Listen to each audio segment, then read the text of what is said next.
Olá! Que bom ter vocês conosco. Nós somos uma IA desenvolvida pelo site .geek. Curadoria de conteúdo humana por Gordo Geek. Eu sou o Eduardo. E eu sou a Jéssica. Bem-vindos à nossa análise de hoje. Vamos ver o que nossa editoria separou de mais importante para essa edição. Meta subindo o preço no WhatsApp Business, ransomware no Brasil, dados que assustam, OpenAI e os chips do Google, que relação é essa? Congresso americano e NASA na Lua, com Musk contestando, vacina de gripe da Moderna, tem avanço, mas tem polêmica, Correios lançando Marketplace, um teste gigante de microSDs falsos, AT&T com proteção nova para SIM swapping, Xerox comprando a Lexmark e OMS alertando para solidão e tempo de tela. Vamos começar então com o Henrique Medeiros, lá do Model Time. A Meta anunciou hoje umas mudanças, na cobrança e um aumento global aí nos preços do WhatsApp Business. O foco agora mudou para as mensagens templates. É isso? Exatamente. E para o Brasil, olha, o reajuste foi pesado. Mensagens de utilidade, sabe? Aquelas tipo confirmação de envio, status de pedido, essas subiram quase 94%. Foi de $0,0035 para $0,0068. Nossa, quase dobrou. Pois é. E as de autenticação, tipo código para login, essas aí mais que dobraram. Aumento de 114%, chegando também nos mesmos $0,068. Caramba! Já as de marketing continuam no mesmo preço, tá? 0,0625. Quer dizer, as mensagens mais básicas, essenciais mesmo, quase o dobro do preço. E qual a justificativa da Meta para essa facada, para esse aumento? Eles falaram lá no evento Meta Conversations, Disseram que é para refletir as inovações, para integrar melhor empresas e clientes, querem incentivar excelentes experiências de mensagens e dar mais previsibilidade para os negócios. Foi o que disseram. Previsibilidade no gasto mais alto, né? Mas também anunciaram um monte de coisa nova junto, para tentar compensar, talvez. Tipo o quê? Olha, expandiram o selo Meta Verified, integraram com a busca do Google e do Maps, agora dá para usar o App Business e a plataforma ao mesmo tempo, lançaram uma API Direct Send, que não precisa de modelo pré-aprovado, integraram com Shopify e Vtex para atualizar pedido, login único chegando para o iOS, e para o Brasil especificamente, tem aquele preenchimento automático do código Pix quando você escolhe o banco para pagar. Entendi. É bastante coisa. E aquela velha história dos anúncios no WhatsApp, mexeram nisso? A VP Alice Newton Rex tentou tranquilizar. Garantiu que anúncio só vai aparecer nas abas de atualizações, status e canais. Nada de anúncio no meio das conversas. E segundo ela, vão usar dados bem limitados para direcionar, tipo, localização geral, os canais que a pessoa segue, mas assim, sem acessar o conteúdo das mensagens pessoais, que continue criptografado. Vamos ver como o pessoal e as empresas vão reagir a esses custos subindo, né? Exato. Principalmente para as pequenas empresas pode pesar. Mudando de assunto agora, segurança digital. Matheus Braco, no Security Leaders, trouxe dados da Sophos sobre ransomware aqui no Brasil. A pesquisa State of Ransomware falou com 110 empresas que foram vítimas. E os números, olha, chamam a atenção. Das empresas brasileiras que foram atacadas, 66% pagaram o resgate. 66%. 66%. Isso é muito alto, né? É bem alto. Caiu um pouquinho do ano passado, que era 67%, mas ainda está bem acima da média global, que é de 50%. Ou seja, aqui no Brasil parece que a tendência é pagar mesmo. Poxa vida. E o valor? Pagaram quanto, em média? Aí tem uma coisa curiosa. O valor médio pago caiu. Foi para $393 mil, o que dá mais ou menos uns 2,14 milhões de reais. No estudo anterior, era $840 mil. Caiu bastante o valor médio. Por que será? Então, segundo o André Carneiro, lá da Sophos, não é que os criminosos ficaram mais generosos. Imagino que não. A estratégia deles que mudou, entende? Em vez de pedir valores gigantescos, que talvez a empresa nem tenha como pagar e desista logo de cara, eles estão pedindo valores menores, mas tentatórios. Assim, aumenta a chance deles receberem alguma coisa. É uma tática, né? Uma tática que, por outro lado, torna o Brasil um alvo ainda mais interessante para eles, né? Porque passa a imagem de que aqui o pessoal paga mais fácil. Exatamente esse ponto. E o impacto não é só financeiro, né? A pesquisa mostra o lado humano da coisa. Sim. 42% das empresas atacadas tiveram que fazer reestruturação depois. E 41% viram aumentar as faltas de funcionário por causa de estresse. Nossa, complica ainda mais aquela falta de gente na área de cibersegurança. Pois é. E como os ataques acontecem, o básico continua falhando. 44% foi por explorar a vulnerabilidade conhecida, que talvez tivesse patch. 20% por credencial comprometida, tipo senha roubada. E 18% por e-mail malicioso ou o famoso phishing. Ou seja, o feijão com arroz da segurança ainda faz falta. Exato. A recomendação da Sophos é essa: fazer o básico bem feito. Gestão de risco, proteger senha, treinar o pessoal sempre. Agora vamos falar de inteligência artificial. Tobias Mann, no The Register, comentou sobre a OpenAI e a busca deles por mais e mais poder computacional. Parece que a lealdade deles é com o compute, né? Não com uma marca específica de hardware. É bem isso. A OpenAI, que muita gente ainda liga direto com a Microsoft, está claramente olhando para todos os lados. Já tinham testado coisas da Oracle, da CoreWeave, e aí surgiram os boatos fortes de que eles estavam testando e talvez até começando a usar os TPUs do Google. Ah, os Tensor Processing Units, os chips de IA do Google. Isso. Mas aí a própria OpenAI veio a público, falou com a Reuters e disse: olha, a gente testou sim, mas não tem plano de usar em larga escala agora. Então esfriou um pouco aquela história de OpenAI abandonando a Microsoft e a Nvidia. Deu uma freada nessa narrativa.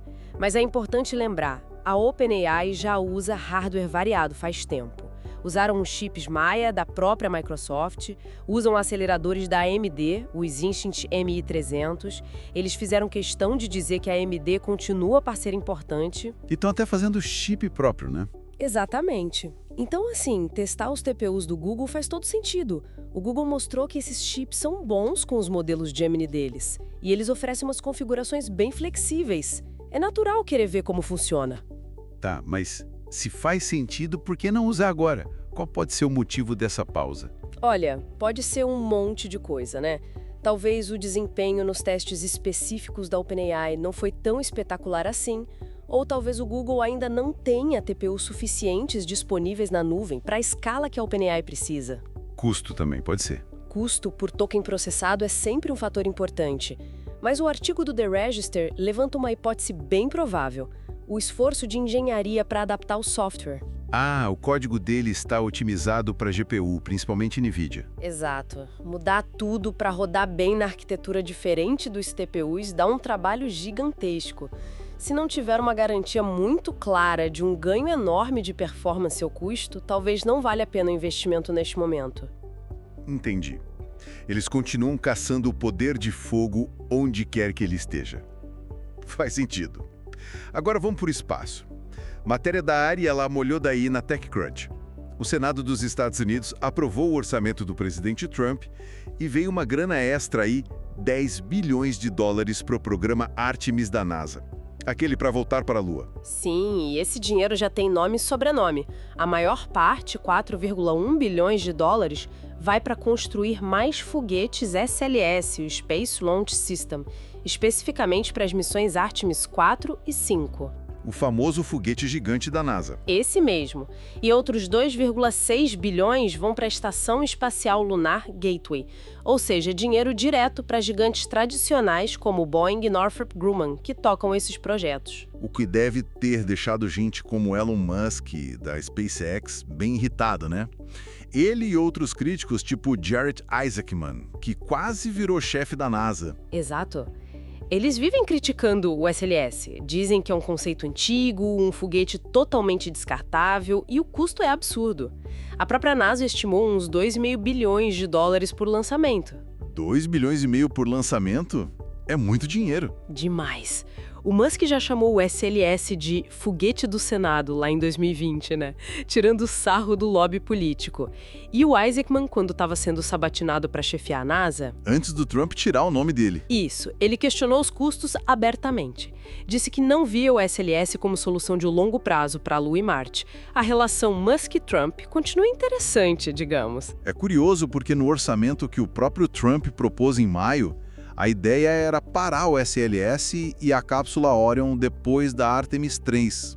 Agora o Congresso aprova mais dinheiro, vai na contramão. Pois é, talvez seja reflexo daquela briga pública entre Trump e Musk que rolou em junho.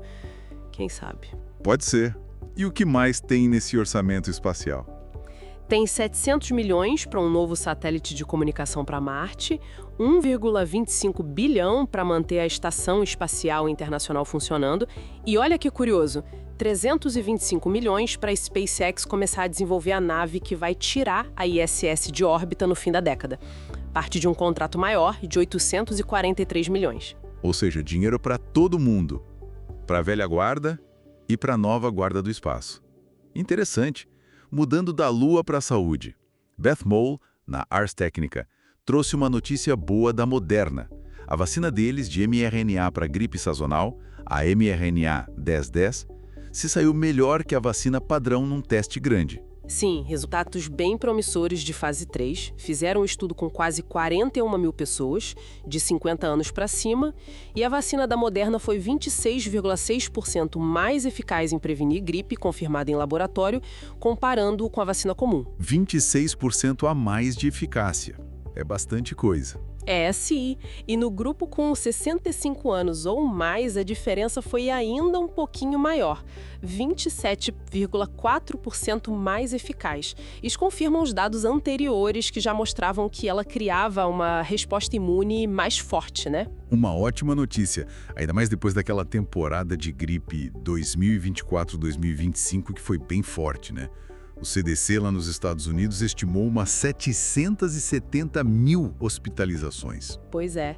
O CEO da Moderna, o Stephen Bancel, também otimista, falou do potencial do mRNA para se adaptar melhor às variações do vírus da gripe e até de futuras vacinas combinadas, gripe e Covid-19 numa só aplicação. Seria ótimo.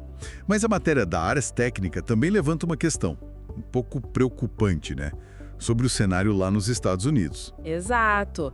É sobre o comando do Departamento de Saúde e Serviços Humanos, o HHS. O chefe atual é o Robert F. Kennedy Jr., que tem um histórico bem conhecido de posições, vamos dizer, céticas em relação a vacinas, né? Consideradas anti-vacina por muita gente da ciência. E o que ele fez agora? Ele anunciou uma nova diretriz, que é exigir testes clínicos controlados com placebo para todas as novas vacinas que forem pedir aprovação.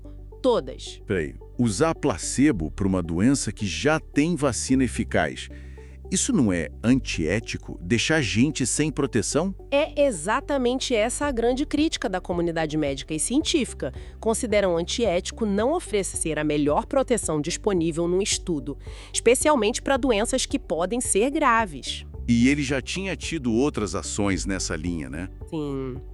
Ele cancelou verba federal para a Moderna desenvolver vacinas pandêmicas de RNA, dizendo que a tecnologia era subtestada. Isso depois de bilhões de doses usadas na pandemia de Covid, né? E, recentemente, ele também agiu para restringir acesso a vacinas de gripe com um conservante específico, o tiomersal, que tem etilmercúrio, apesar de décadas de estudos mostrando que há seguro nas doses usadas. Então, é um cenário de incerteza para novas vacinas lá nos Estados Unidos, mesmo com resultados bons como esse da Moderna. Exatamente. Um conflito entre avanço tecnológico e uma visão regulatória.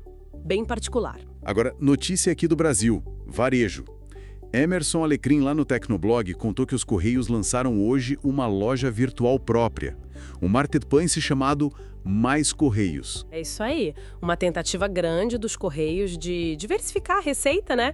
Saiu um pouco só da entrega de carta e encomenda e já começaram com um catálogo, olha, respeitável. Mais de 500 mil produtos anunciados, mais de 25 categorias. Tem de tudo, geladeira, celular, roupa, móvel. 500 mil de produtos já na estreia E a promessa é entregar no Brasil todo, certo? Usando a própria estrutura deles. Exato. A aposta é na capilaridade, chegar onde talvez outros não cheguem tão fácil. Oferecem parcelamento em até 10 vezes sem juros, dá para pagar com até 2 cartões ou via Pix. E quem está por trás da tecnologia da plataforma? É uma empresa chamada Infracommerce. O presidente dos Correios, Fabiano Silva dos Santos, falou que é uma virada de chave histórica. Histórica é forte, hein?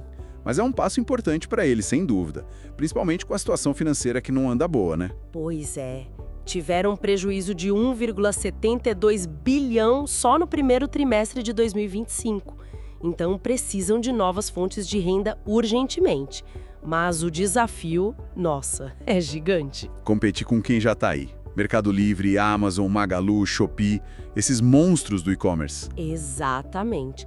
Esses caras já têm tudo. Logística azeitada nos grandes centros, muito investimento em marketing, tecnologia de ponta.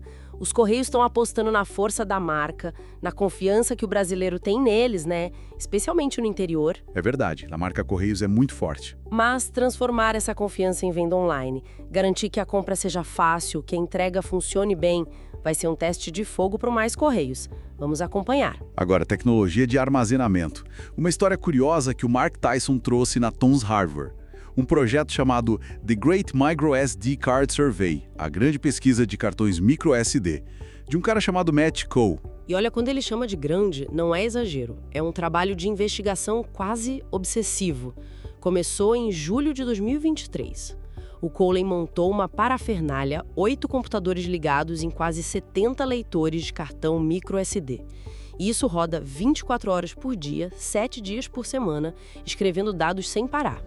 A capacidade de escrita do sistema dele é de 101 terabytes por dia. 101 terabytes por dia é muita coisa. Pra quê? Ele já testou mais de 200 modelos diferentes de cartão, já levou 51 deles até a destruição completa e no total já escreveu uns 18 petabytes de dados nesses cartõezinhos. 18 petabytes? Meu Deus! Mas qual o objetivo disso tudo? Achar o melhor cartão do mundo. É mais ou menos isso, mas também o contrário. Expor os piores, os falsificados. Ele tem 2 focos principais. Primeiro, autenticidade.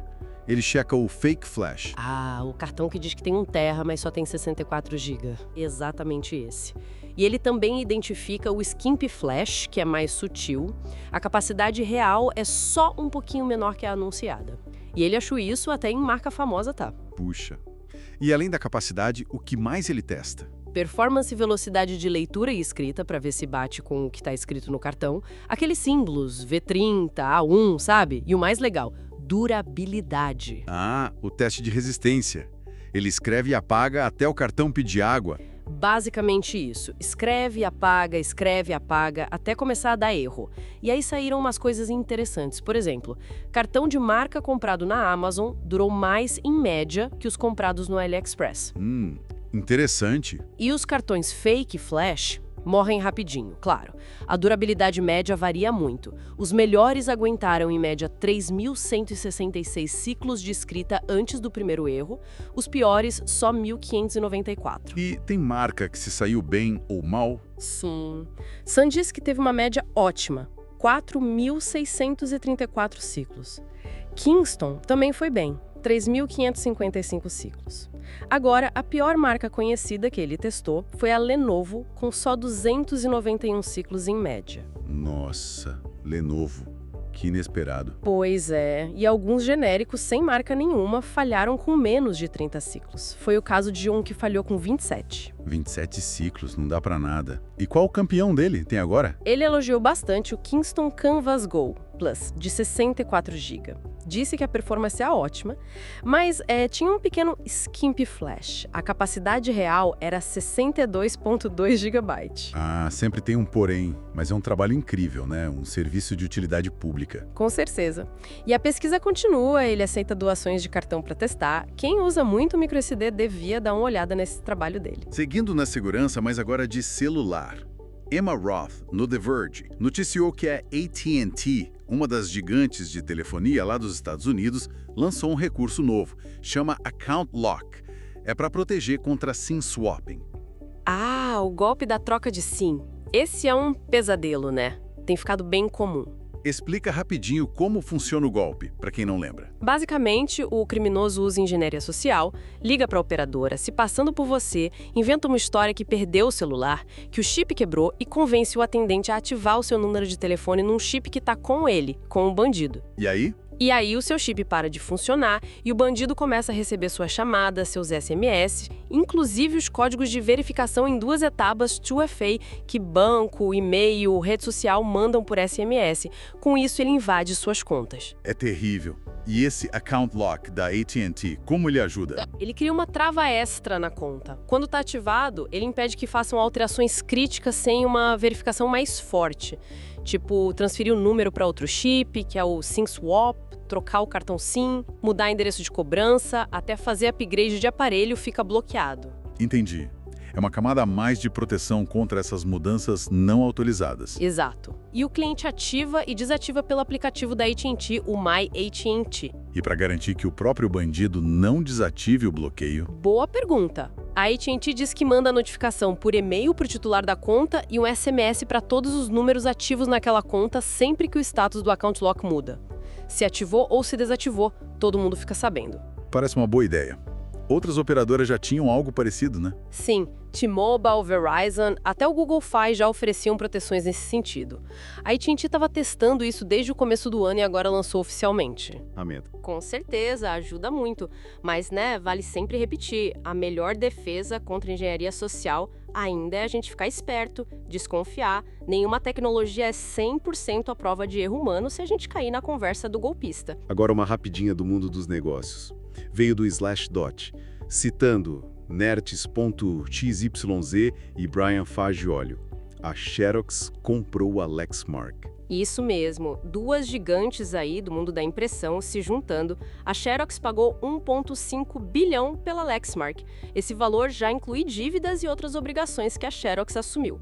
E um detalhe, a Lexmark estava com investidores chineses desde 2016, né? Agora volta para mãos americanas, com a Xerox, que também passou por uma reestruturação grande recentemente. 2 marcas bem tradicionais se unindo. A Xerox falou que isso faz parte da estratégia deles de reinvenção, de reinvention. O que eles querem com isso? O objetivo é grande. Querem ficar entre os 5 maiores em todas as categorias de impressão e ser líder em serviços gerenciados de impressão, aqueles contratos para cuidar de todas as impressoras de uma empresa, sabe? Sei. Juntas, elas vão atender mais de 200 mil clientes em uns 170 países, vão ter 125 centros de fabricação e distribuição. É um gigante se formando aí. É mais um sinal de que essa indústria de impressão está se consolidando muito, né? Afinal, com tudo digital, não é um mercado que está crescendo horrores. De jeito nenhum. É um setor bem maduro, a união faz a força nesse caso, permite cortar custo, combinar produtos, ter mais poder para negociar e competir no mundo todo. Faz sentido. Vamos ver como essa integração vai rolar. E para fechar hoje, um assunto sério de saúde pública global. Melissa Cruz Cossetti, no Canaltech, repercutiu à Agência Brasil sobre um relatório da Conexão Social da OMS, a Organização Mundial da Saúde. E os dados são, olha, bem preocupantes. São assustadores, na verdade. A OMS estima que 1 em cada 6 pessoas no mundo sofre com a solidão. 1 em cada 6. Nossa. E não é só a tristeza, não. É um problema grave de saúde. A OMS liga essa desconexão social a cerca de 100 mortes por hora no mundo todo. 100 mortes por hora por causa da solidão. É chocante esse número. É muito chocante. Fazendo a conta, dá mais de 871 mil mortes por ano relacionadas à solidão e ao isolamento social. As causas são muitas, né? Tipo o quê? Vai desde saúde ruim, baixa renda, pouca escolaridade, morar sozinho, até problemas mais amplos, como falta de políticas públicas e a influência da tecnologia digital. O relatório alerta especificamente para o tempo excessivo de tela e para as interações online que muitas vezes são negativas, sabe? Que acabam substituindo o contato real. E quem sofre mais com isso? Tem algum grupo mais vulnerável? Sim, os jovens entre 13 e 29 anos têm taxas altas de solidão, entre 17% e 21%. E pessoas em países de baixa e média renda também sofrem mais. 24% relatam solidão contra 11% nos países de alta renda. E além da solidão, que é o sentimento, tem o isolamento social, que é a falta de contato mesmo. Isso afeta 1 em cada 3 idosos e 1 em cada 4 adolescentes no mundo. É muita gente. E as consequências para a saúde física e mental devem ser pesadas. Muito. A OMS é clara. Solidão e isolamento aumentam o risco de AVC, doença cardíaca, diabetes, declínio cognitivo, morte prematura. Na saúde mental, o risco de depressão dobra. Pode levar a ansiedade, a automutilação é grave. Mas ter conexão social protege, então. Exato. Funciona como fator de proteção para a saúde. Por isso a OMS está tratando como prioridade. E eles só apontam o problema ou dão alguma solução? Eles propõem um plano global, focam em políticas públicas, mais pesquisa, criar intervenções que funcionem, medir melhor o problema e conscientizar as pessoas. Isso envolve desde campanhas nacionais até fortalecer coisas locais, tipo parques, bibliotecas, centros comunitários, oferecer ajuda psicológica. Entendi. Coisas práticas. Sim, e eles lembram também que a gente, individualmente, pode fazer diferença. Cultivar amizades, falar com os vizinhos e até uma coisa simples, guardar o celular quando está conversando com alguém cara a cara. Pequenas ações que ajudam a conectar. É um desafio para todo mundo, né? E aí, gostou desse resumo de notícias da nossa edição? E se você gostou, não esquece, deixa seu comentário, curte, compartilha com os amigos, isso ajuda muito a gente a continuar trazendo essas informações e análises. É isso aí. Muito obrigado pela companhia e até a próxima. Tchau!